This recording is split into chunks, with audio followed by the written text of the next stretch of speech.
Saludos, estimados jóvenes universitarios. Vivo en esta colina ya por 21 años. Ya soy como el viejito de la montaña. He visto venir e irse a los administradores y rectores de esta universidad, así como a los estudiantes crecer, casarse y tener hijos. Yo mismo tengo uno de 20 años. Confieso que de aquellos años estudiantiles a este día, me han salido canas en las sienes y me han aparecido arrugas alrededor de los ojos. Cuando yo era joven pensaba que viviría siempre, pero me doy cuenta de que me estoy muriendo a diario. El tiempo pasa muy pronto. Yo era muy tímido cuando estudiaba en esta universidad. Vivía en el pueblo porque no todos cabíamos en los dormitorios. Habíamos como 2.600 estudiantes en ese entonces, comparado con el cuerpo de estudiantes de hoy. No teníamos los dormitorios nuevos. En los dormitorios antiguos se pusieron 4 estudiantes o hasta 6 estudiantes por cuarto. Así yo provengo de aquellos tiempos. Tomé un curso de arte comercial y mi profesor dictó una magnífica clase sobre el arte que jamás se haya dictado. En dicha clase se estudió la historia del arte abordando el asunto del simbolismo religioso a través de los siglos. Si ustedes hubieran estado aquí a fines de la década 1960, hubieran asistido a una clase similar a lo que les presentaré ahora. Así que quiero que se imaginen que ustedes se encuentran en una clase de historia del arte, como en aquellos tiempos, que no se limita simplemente a hojear libros de historia. Estoy muy convencido del tema que voy a presentarles. Una de las razones es que en los últimos 20 años he observado cómo el mundo se ha infiltrado más y más en nuestro medio. Esto me hace sentir que la venida de Cristo está más cercana que nunca, lo cual me causa cierta preocupación. Me gustaría que surgiera un movimiento genuino entre la juventud de hoy. Siempre se ha dicho que los jóvenes son la esperanza del futuro. Por eso estoy a la expectativa de que ocurra algo en medio de ellos. Cada año, a fines de octubre, los cristianos somos tentados para disfrutar de la fiesta de todos los santos. Pero pocos conocemos realmente la historia y el origen de esta fiesta. Es acerca de esto que quiero hablarles en esta ocasión, para que nos demos cuenta de por qué el mundo está en la condición en que se halla hoy. Será pues un estudio importante. En las vísperas de esta fiesta se ven cosas muy interesantes en las tiendas. Por ejemplo, las calabazas sonrientes. En la noche del 31 de octubre se ven miles y miles de personas, no solo niños, sino también gente adulta que salen por las calles de las ciudades como Chicago, Nueva York y otras. Esta fiesta llamada Halloween en inglés ha dejado de ser limitada solo para los niños y se ha tornado más bien en una fiesta de los adultos. Por su parte, las brujas realizan sus reuniones en los parques principales. Es interesante que aquello que se solía hacer en lo oculto ahora se hace abiertamente. El Halloween se conoce hoy como el Día de las Brujas. Ese es el nombre que se le daba en la Escocia medieval. En ese día solían quemarse los gatos negros que se podían hallar, creyéndose que las brujas se convertían en gatos, pero hoy nadie quema más a las brujas, así que ellas hacen ostentación de gala abiertamente. Tengo un recorte del periódico Oakland Tribune de hace años, donde se publicó que las brujas saldrían en botes en el 1 de noviembre para celebrar el Halloween. Sus botes tendrían la forma de dragón y ellas estarían disfrazadas de fantasmas para deleitar al público. Como les explicaré, esta fiesta tiene raíces en el antiguo culto a los muertos y actualmente se ha convertido en uno de los feriados más grandes del año. Previo a este día, las tiendas venden toda suerte de dulces y materiales para que los niños vayan esa noche de puerta en puerta diciendo trick or treat, treta o dulce, y si no reciben dulce, entonces supuestamente cometen treta. Me alegro por lo que no ocurren muchas tretas, pero dulces los hay en abundancia. La mayoría de los niños usan disfraces espantosos, imitando a fantasmas, hechiceras, brujas y cosas parecidas. Eso da evidencia de dónde proviene esta práctica. Hubo un tiempo cuando la gente creía firmemente en la inmortalidad del alma y todas las actividades giraban en torno a esa enseñanza. Como evidencia está un antiguo sarcófago o tumba romano, probablemente de familia rica, en el Museo Arqueológico de Roma. Tomen nota del simbolismo involucrado. Se ve una deidad cargando a un niño en su espalda. Al observar la parte inferior se ve que ella está viajando en un carruaje tirado por dos serpientes aladas. Es evidente que este sarcófago contuvo una vez dos niños muertos. Era creencia romana de que las almas de los niños se iban al otro mundo por medio de serpientes aladas. ¿De dónde viene eso de la serpiente alada? La única ocasión cuando se hace alusión a la serpiente alada es en la historia bíblica del Jardín del Edén. Fue una serpiente quien ofreció vida a Eva si ella comía del fruto y creía en su palabra. Según una enseñanza de la hechicería, aún anterior al tiempo de Cristo, los antiguos chamanes eran médicos hechiceros. Estos médicos decían que veían a los espíritus mediante las manifestaciones, sueños o visiones, mientras se hallaban bajo el éxtasis de drogas hipnóticas. Luego hacían que la gente se vistiera de cierta manera, se maquillara el rostro, se adornara con joyas o se pusiera máscaras imitando al espíritu a fin de obtener el poder y la energía que ese espíritu ofrecía. Creían que los espíritus se hallaban en los árboles, en las plantas y en toda la naturaleza. Continuamente se hacían ceremonias y rituales con el fin de aplacar a los espíritus de los muertos. Precisamente Dios tuvo que rechazar a los hijos de Israel por haberse unido a los habitantes de Canaán en la adoración de los muertos.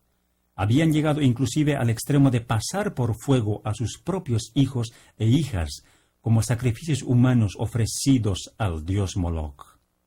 Era una parte esencial del antiguo culto astrológico revestir al sol con la energía de la carne humana para que se aproximara de nuevo al comienzo del nuevo año. Así que cuando el sol iba disminuyendo de tamaño, los sacrificios humanos estaban a la orden del día. Ocurría también lo contrario. Creían que ellos debían comer a Dios para revestirse internamente con el poder divino. A veces pensamos que el canibalismo no es otra cosa sino una forma degenerada de la sociedad en la cual se come a la persona. Pero no es así. Los caníbales primitivos se guiaban por las prácticas del culto de la antigüedad. Del cuerpo de la persona muerta comían solo las partes que les darían el poder y la energía espirituales. Comían también partes de los animales o personas sacrificadas a manera de aplacar a los dioses de la naturaleza, porque según ellos no adoraban a un Dios bueno, sino que estaban constantemente aplacando a un Dios que podría destruirles. Así, en algunas sociedades del mundo, el ser humano se ha comunicado con los dioses por medio del sacrificio y el comer del cuerpo. En Atenas, una de las ceremonias más importantes se llevaba a cabo en Acrópolis. Una vez al año se hacía un sacrificio sagrado y se comía todo un toro. Ocurría que un hombre joven, llevando un mazo ceremonial, guiaba a 3 toros hacia el altar. Allí estaban puestos 3 bollos redondos que representaban el poder sobrenatural del sol o las fuerzas de la naturaleza. Los toros, uno por uno, se acercaban al altar y comían los bollos. Justo en ese momento sentían el golpe del mazo en la frente y caían al suelo sin sentido. De inmediato se les desollaba a los toros y la gente arrancaba pedazos de la carne de los toros, mientras éstos se estremecían aún con vida. Al ingerir la carne y la sangre frescas de los toros, ellos creían que estaban recibiendo el poder fertilizador del Dios de la naturaleza dentro de sí, y que transferían a ellos los bollos que se hallaban en los animales. Parece ridículo, ¿no es verdad? Pero la meta en el ocultismo siempre ha sido la de obtener las fuerzas de la naturaleza o el poder del Dios dentro de uno mismo para llegar a ser un medium. Todo giraba en torno del culto a los muertos, porque se creía que aún Dios mismo era un ser que había estado muerto y ascendido después. En Babilonia, el mundo de los muertos estaba regido por una mujer llamada Lilith. Ella era diosa de la noche. Se la representaba junto a dos búhos que simbolizaban los espíritus de los muertos.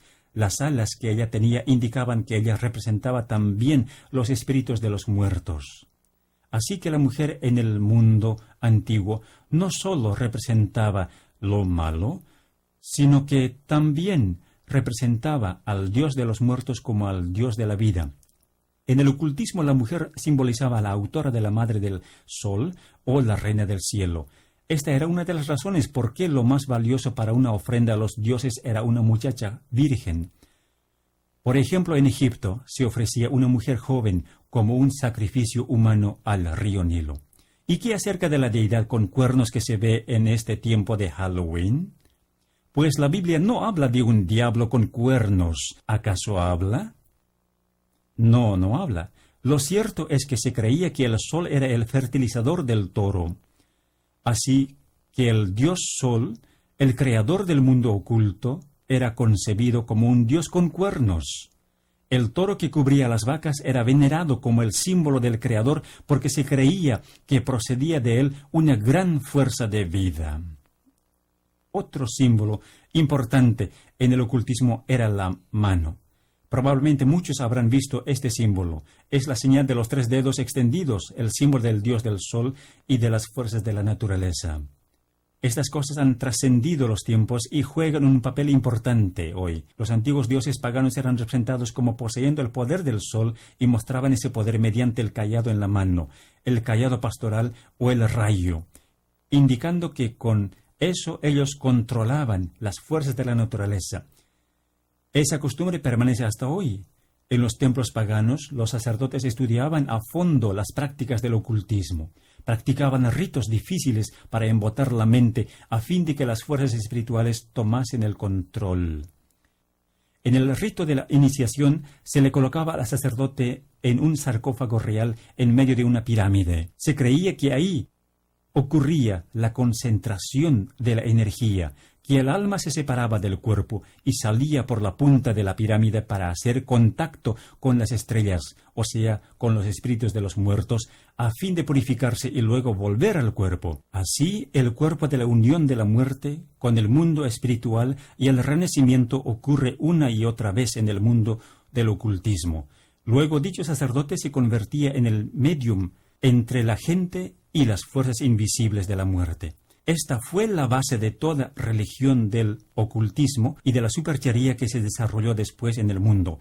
Cuando ese sacerdote que había estado en contacto con el mundo espiritual moría, o a veces estando en vida, se enterraba un pedazo de su cuerpo y sobre eso se construía un templete. Entre los budistas, en las Himalayas y las montañas de India y Pakistán, se encuentran dichos templetes a lo largo de los caminos llamados mezquitas. Esos templetes se hallan en varias partes del mundo. Inclusive hay sacerdotes que actualmente viven en esos templos cuyo pedazo de su cuerpo está incrustado en el altar. Más adelante voy a hablar más de esto. En otra situación, el culto a los muertos en el mundo de los celtas estaba bajo el control de un grupo de sacerdotes llamados druidas u hombres del roble. Ellos adoraban a un dios monoteístico, pero creían que ese dios tenía 2 formas. El primero era el dios hijo llamado Hu, quien estaba asociado con una diosa llamada Sherdwin. Estos sacerdotes druidas tenían mucho poder. Además, eran muy inteligentes. Tenían universidades y colegios por todas las islas británicas. De estas escuelas surgían poetas, historiadores y grandes educadores, quienes mantenían a la gente bajo su control. El sacerdote druida dibujado en un cuadro tiene en el pecho un pectoral del juicio y en la cabeza una tiara con formas de los rayos solares. La gente creía que su druida máximo era en realidad el papa de ellos, un rey sacerdote que reinaba como el papa romano, pero en el mundo celta. Los celtas se hallaban establecidos desde Mongolia por todo el mundo hasta Grecia e inclusive abarcando el norte de Europa. Estaban concentrados en las islas británicas, de manera que el druidismo estaba muy entrelazado con las naciones del mundo. De sus 4 festividades por año, el festival más importante era dedicado al dios Samaín. Este era el señor de los mundos inferiores o de los muertos y las almas. Sus sacerdotes eran personajes interesantes. Sus guerreros peleaban contra los romanos y capturaban sus prisioneros. A cierto tiempo del año, ellos tomaban dichos prisioneros y los quemaban en fogatas a estos pobres esclavos de los romanos. Esto ocurría generalmente en el tiempo del año que es el 1 de noviembre, y para ellos este día comenzaba al atardecer. A esa hora, todos los druidas o los celtas apagaban sus fogones, dejando en oscuridad el mundo celta. Luego iban a los cerros y allí encendían grandes fogatas. Esas fogatas eran para sacrificar a los seres humanos y a los animales, a fin de crear un fuego eterno y santificador por medio del aplacamiento de los dioses y de la unión del alma y el fuego ascendiendo a los cielos. La palabra bonfire, en inglés, que quiere decir fogata, viene de bonfire, o sea, quemar huesos. Así pues, la próxima vez que enciendan una fogata, piensen en eso. Bien, cuando los celtas estaban listos, todos iban al cerro. Ellos creían que en esa noche las almas de los muertos, los que habían muerto en ese año, serían transferidos al otro mundo, el cual, según ellos, no era el infierno. Ellos amaban a sus antepasados y a sus parientes muertos. Por eso hacían fogata para ayudarles en su camino hacia el otro mundo. En la mañana siguiente, de la fogata apagada, ellos tomaban las brasas en los escoplos de media caña, ya sea de nabo, acelga o fruta. Luego llevaban esas brasas hasta sus fogones y los prendían para el siguiente año. Así era el Año Nuevo celta. En esa noche también estaban los espíritus malos, quienes eran temidos, así que se colocaba comida para esos espíritus a fin de evitar hechizos. Así se originó el trick or treat, un concepto de que si los espíritus no quedaban satisfechos, la maldición sobrevendría. Cuando los misioneros evangelizados por los apóstoles se pusieron en contacto con el druidismo y la religión celta, se ganó una gran victoria porque las nuevas del Evangelio se esparcieron por toda la sociedad celta. Se fundaron prestigiosas escuelas en las islas de Gran Bretaña. En esas escuelas principalmente se enseñaban las lenguas bíblicas. Eran 18 años de estudio. Cuando se graduaban, ellos salían como misioneros, conociendo el hebreo, el griego y el latín. Algunos de esos monjes usaban hasta 70 diferentes alfabetos para varios propósitos. Eran genios y eruditos. Fueron ellos quienes prácticamente hicieron desaparecer al druidismo y su influencia, aunque todavía quedaba ahí el centro del paganismo celta. Fue desde la isla de Iona, mencionada en el conflicto de los siglos, que el conocimiento del sábado y la verdad de Cristo se impartió por 625 años a las naciones de Europa. Esta religión primitiva cambió el mundo celta completamente, y Dios levantó un campeón de la verdad justo cuando la Iglesia romana y los anglosajones procuraban destruirles. Y es más, la torre de Glastonbury en Wales es todo lo que quedó del castillo del rey Arturo. Dios había levantado una tribu contra el rey Arturo y ésta venció a los anglosajones en 12 batallas. Durante el tiempo cuando esta tribu defendió a la iglesia celta que guardaba el sábado, ésta vivió su mejor tiempo de crecimiento. Se hallaron manuscritos, los cuales muestran la gran cultura que se desarrolló entre los celtas debido al estudio de la Biblia. El primero es un libro llamado el Evangelio de Lindisfarne, hallado en una de las islas sagradas de la costa del Nuevo Castillo. Es uno de los manuscritos más bellamente ornamentados que el ser humano jamás haya visto. Otro manuscrito hallado se llama el Libro de los Celtas. escrito en la isla de Iona. Hoy se encuentra de muestra en la Universidad Trinity de Dublín. Este otro libro es uno de los más bellos manuscritos que manos humanas jamás hayan producido. Fue escrito en la antigua versión italiana de la cual proviene la versión King James de la Biblia. Ahora veamos qué tanto se extendieron los celtas. Ellos avanzaron desde las islas de Gran Bretaña hacia el sur, cubriendo todo el continente europeo. En los siglos VI y VII, los misioneros de Irlanda y Wales bajaron y atravesaron toda Europa. Ellos fundaron universidades y colegios. Cada rama de ciencia conocida en esos días se hallaba en sus bibliotecas. Los hombres más inteligentes de Europa se educaron en esas escuelas. Fueron los celtas quienes reinstauraron la civilización en Europa, donde había cundido el barbarismo. Fueron ellos quienes echaron el fundamento para el Renacimiento y la Reforma. El Occidente tiene una deuda con los celtas, guardadores del sábado de Gran Bretaña. Pero había otra forma de cristiandad que congeniaba con la mentalidad del mundo pagano. Esta se había originado alrededor del Mediterráneo, especialmente en Alejandría y Roma. Era la unión del paganismo con el cristianismo. Esto causó una completa tergiversación del Evangelio para los pueblos. Enseñaba que los hombres podían convertirse en representantes del Dios en la tierra al convertirse en sacerdotes y al haber participado de la supuesta iniciación sobrenatural. Y de las filas de esta forma de gnosticismo, conocido después como catolicismo, se levantaron hombres que pretendieron ser dioses en la tierra. Noten la siguiente cita del libro de Alfonso de Ligorio. El poder del sacerdote es el poder de un ser divino, ya que la transubstanciación del pan requiere tanto poder como la creación del mundo. De esta suerte, el sacerdote puede ser llamado el creador de su creador. El Papa Inocente III escribió: «No está de más decir que en vista de la sublimidad de sus oficios, los sacerdotes son un tanto dioses». Estos hombres creían de veras que ellos tenían el derecho y la autoridad, no solamente para destruir el cristianismo primitivo y absorberlo, sino para penetrar en el mundo pagano, absorberlo y santificarlo.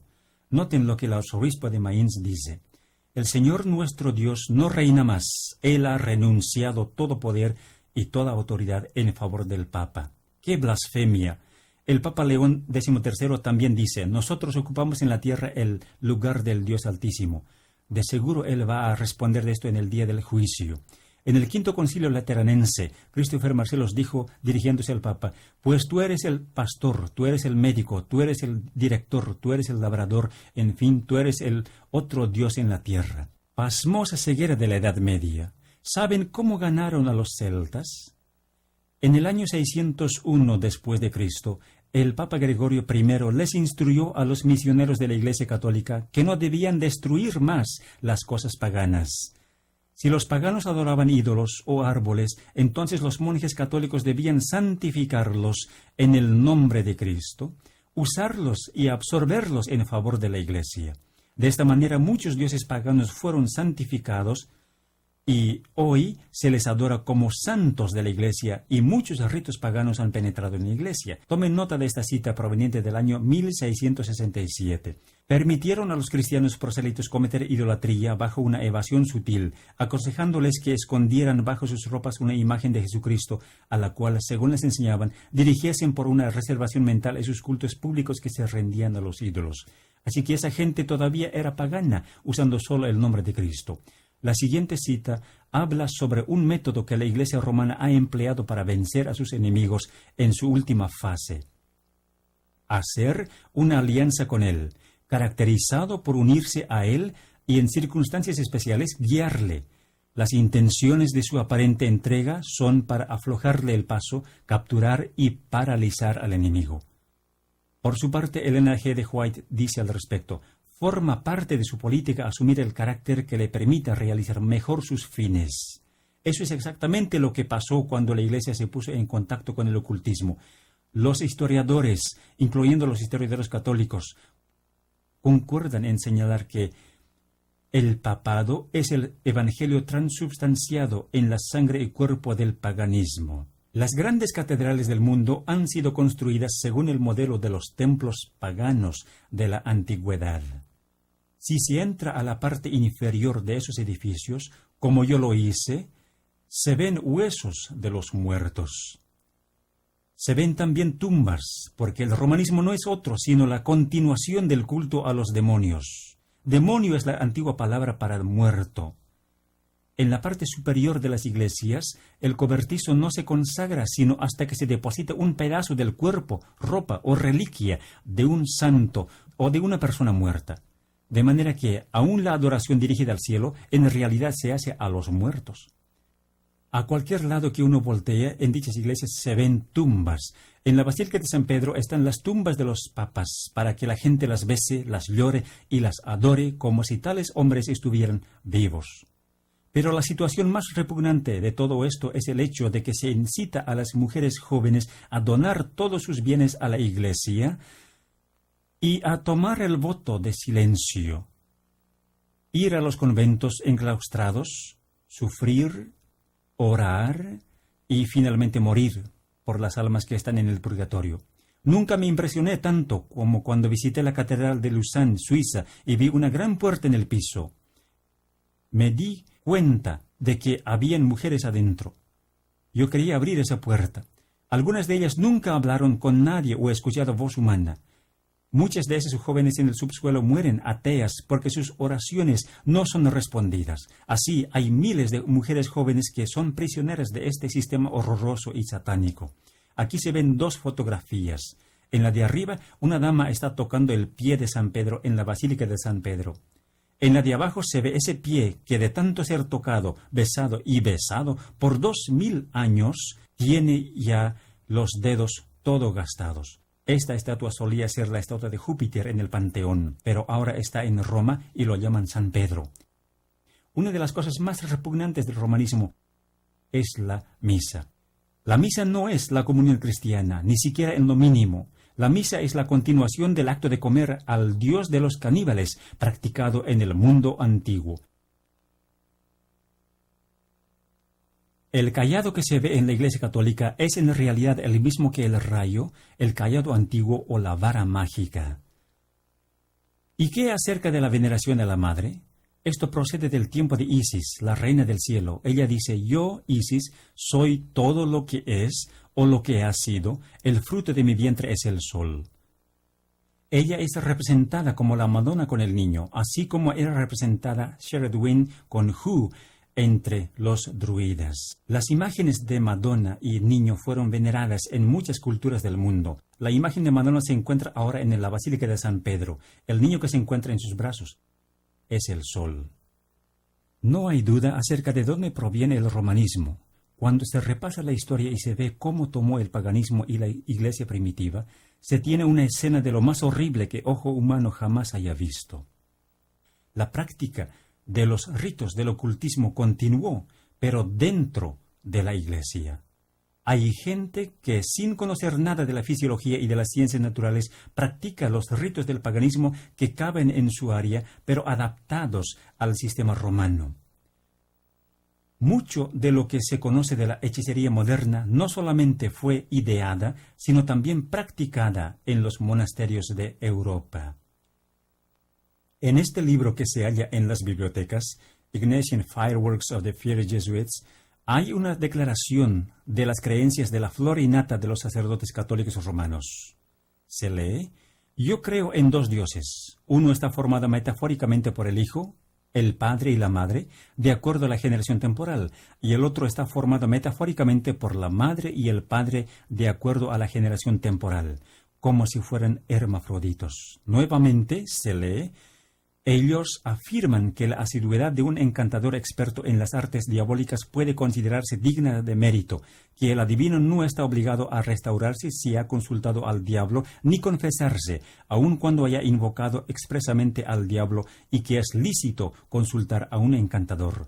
Esto indica que la Iglesia no estaba en contra de las artes diabólicas, sino que objetaba que estas prácticas se hicieran fuera de su autoridad, pues el Papa pretende ser el Dios del cielo, de la tierra y del infierno.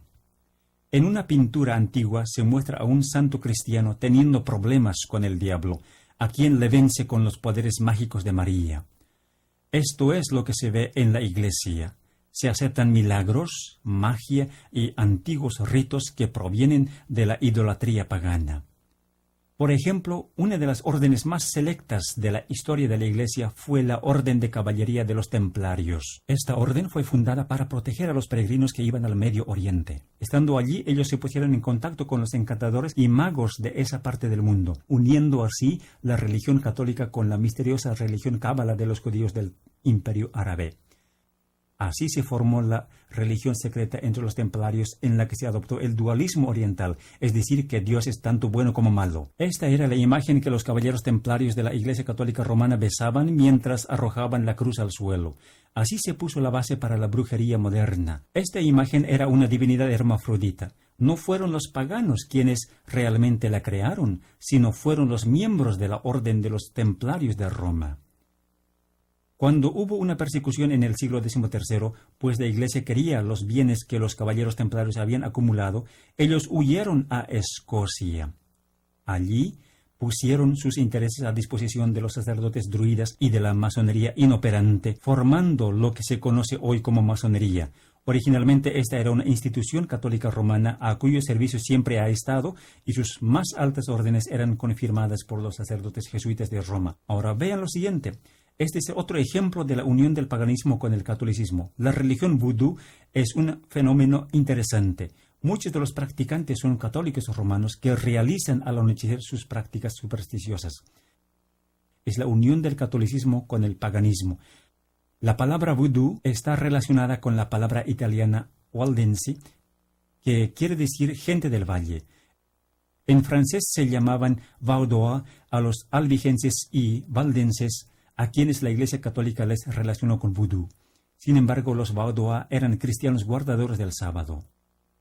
Ahora que les dije un poco de la historia del catolicismo y les demostré que existe una relación entre el catolicismo y el paganismo, voy a decirles cómo se introdujo la observancia del Día de Todos los Santos. Al haberse puesto en contacto con los celtas, la religión romana absorbió la religión druídica. Después que los sacerdotes druidas fueron desterrados de la sociedad, las sacerdotisas druidas, o sea, las mujeres empleadas para el oráculo y la predicción del futuro, fueron consideradas como brujas, hadas y adivinas. Sobre eso se sobrepuso a la religión de los celtas el infierno, un concepto de la religión católica. La idea de los espíritus de la naturaleza no fue rechazada por la Iglesia romana, sino apenas rebajada a nivel de las fábulas y duendes del sistema celta. ¿Y qué acerca de los parientes muertos, el culto a los antecesores y los santos? La Iglesia romana quiso eliminar el culto a Samaín, que se realizaba en el 1 de noviembre. Así que lo transformó en un día de feriado dedicado a los santos. De ahí proviene el Día de Todos los Santos o el Halloween, un día santificado en el sistema católico.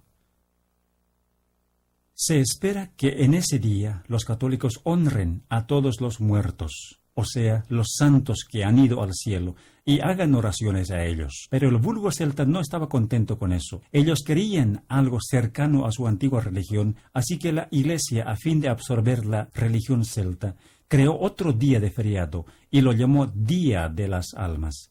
En ese día la gente debía orar por las almas de los que estaban en el infierno. Esto permitió a la Iglesia recaudar más dinero, ya que, aparte de la venta de las indulgencias, cobraba también por los sacramentos. Además, la gente tenía que preparar regalos para los sacerdotes que recorrerían las calles en la víspera del Día de Todos los Santos o en la noche de Halloween.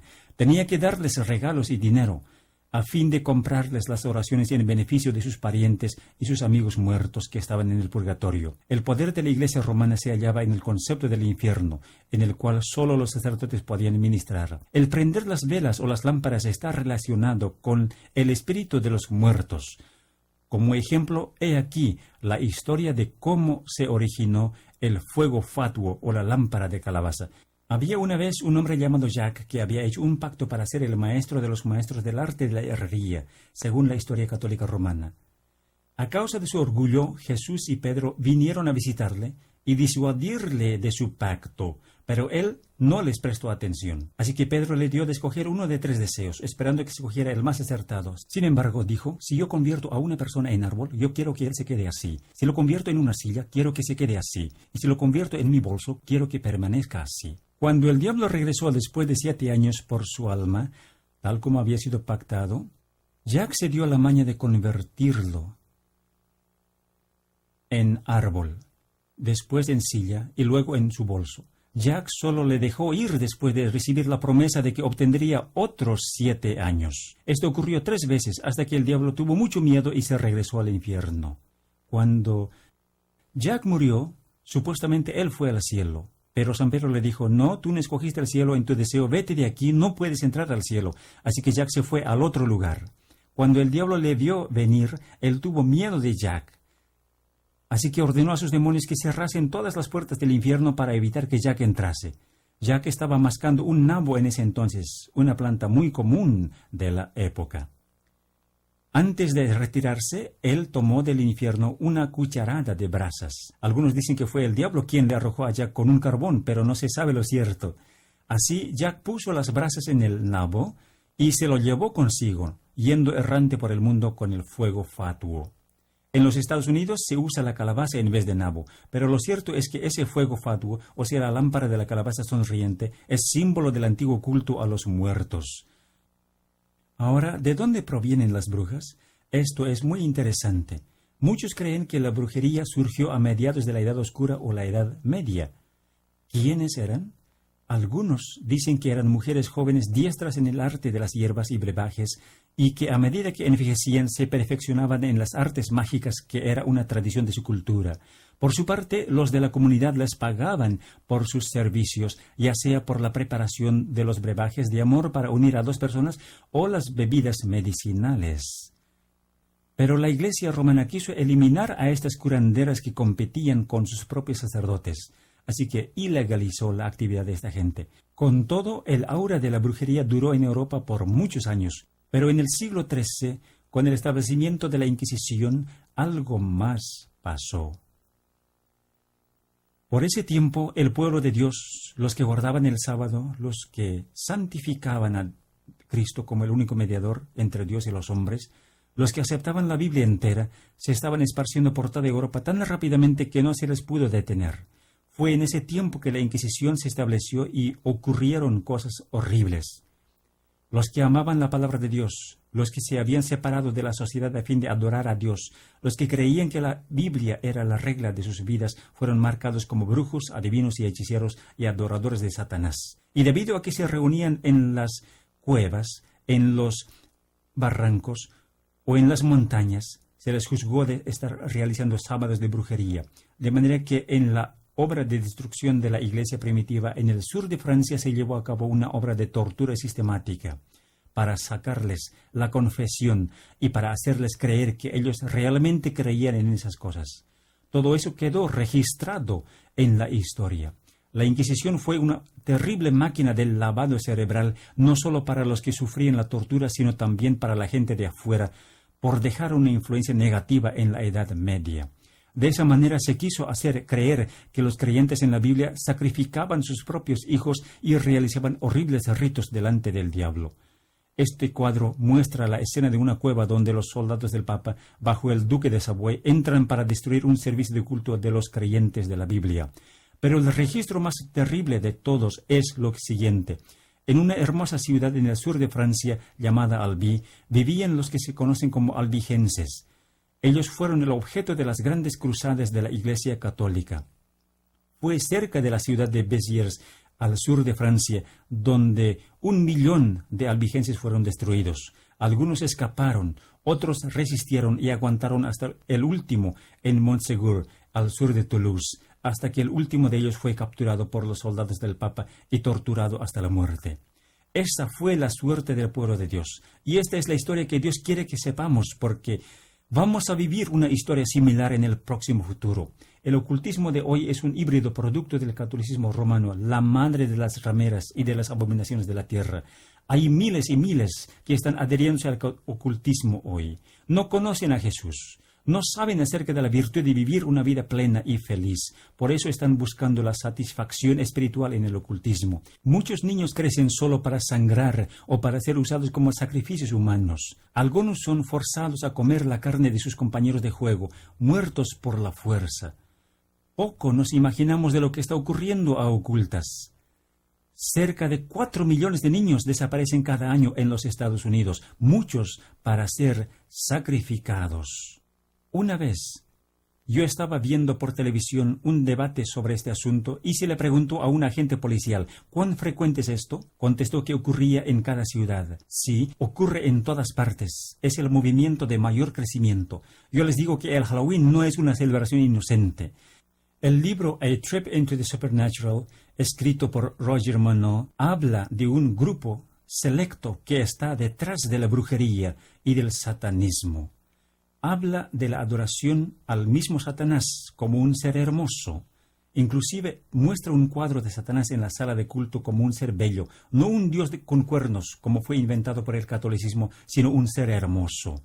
Satanás se complace con que la gente esté engañado con la teoría del chivo con cuernos que surgió en el seno de la Iglesia romana. Parece ser importante de que los demonios y el diablo no sean tomados con seriedad a fin de que los adoradores de los demonios sigan rigiendo este mundo por las décadas por venir.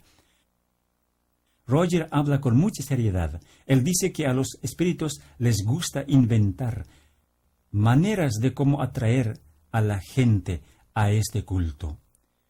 Además, él dice en una de las páginas de su libro que aquellos que no se deciden por Cristo automáticamente harán parte del reino de Satanás. Sin duda, usted sabe de esto, lo habrá oído por la radio, lo habrá visto en la televisión y en otros medios. El mundo está llegando a su fin. En todo esto, Satanás está burlándose y riéndose de los que son llamados por Dios para desenmascarar la invasión del espiritualismo y del crecimiento del poder papal. Satanás hace todo porque sabe que no haremos nada, que somos impotentes, que ni siquiera creemos totalmente en la palabra de Dios y menos avanzamos en el poder de su espíritu. Un disco fue grabado por Black Sabbath, un grupo de jóvenes universitarios de Loma Linda. Eran adventistas del séptimo día, como se percibe por el disco y por las palabras. Mediante este disco, ellos se burlan de mí y de ustedes. Muestran a 3 mujeres gordas de mediana edad representando los 3 ángeles.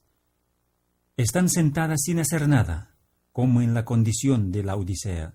Están jugando a las cartas y fumando cigarrillo. Son parte del mundo. Esto me disgusta mucho. Me disgusta el diablo que se ríe de nosotros por nuestra impotencia. El papado está creciendo hoy, pero Dios ha llamado a su pueblo, le ha dado un mensaje que proclamar y le ha mandado revelar la impiedad del hombre de pecado. ¿Quién está revelando dicha impiedad? Casi nadie. Pocos se preocupan de ello. Estamos en plena guerra. Somos el remanente de la Iglesia de Dios en todos los tiempos. Al final, como dice Apocalipsis, estaremos enfrentando al mismo diablo. Las señales se están cumpliendo, mis amigos. Queda poco tiempo. No sé si ustedes van a vivir hasta ser de mi edad, porque puede ser que no haya otra década en el mundo. Si para algo van a usar lo que estudian en esta universidad, úsenlo para la obra misionera y la gran obra que Dios jamás haya encomendado al ser humano. Es decir, den el mensaje final de advertencia ahora en este tiempo del fin. Dejen de lado la frivolidad y la necedad de este mundo. Muchas gracias.